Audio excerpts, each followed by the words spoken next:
காவேரி கிட்ட எப்படியாவது வந்து பேசணும் அப்படின்னு சொல்லிட்டு நிறைய விஷயங்கள்ல ட்ரை பண்ணிகிட்ருக்காரு. ஆனால் காவேரி வந்து விஜயை டோட்டலாக அவாய்ட் பண்ணுறாங்க. விஜய் கிட்ட பேசவே மாட்டேங்கிறாங்க. விஜய் வந்து புரிஞ்சுக்காமல் இருக்கிறதும் அதே டைமில் காவேரிக்கு முக்கியத்துவம் தராமல் இருக்கிறதையும் பார்த்துட்டு காவேரி ரொம்ப டென்ஷனாக வராங்க.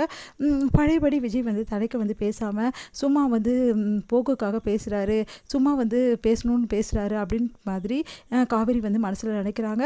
அதன்படி விஜயும் வந்து அந்த அளவு பேசாமல் நார்மலாகவே பேசுகிறாரு காவேரி கிட்ட. இதனால் காவேரிக்கு மனசு கஷ்டமாகுது.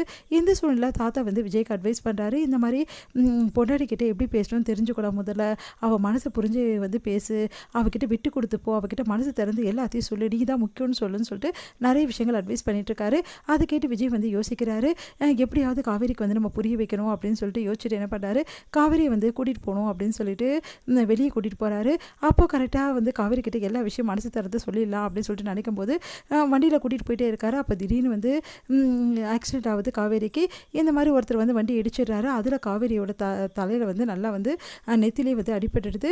விஜய் வந்து ஹாஸ்பிட்டலுக்கு கூட்டிகிட்டு போகிறாரு. அந்த டைமில் விஜய் வந்து மனசில் நினச்சதெல்லாம் பேசணும்னு நினச்சதெல்லாம் பேச முடியாமல் போயிடுது.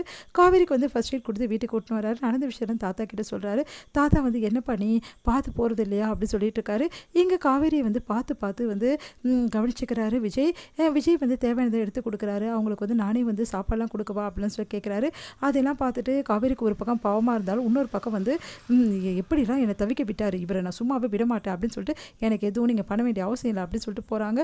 விஜய் என்ன பண்ணணும்னு திரும்ப தவிச்சிட்ருக்காரு.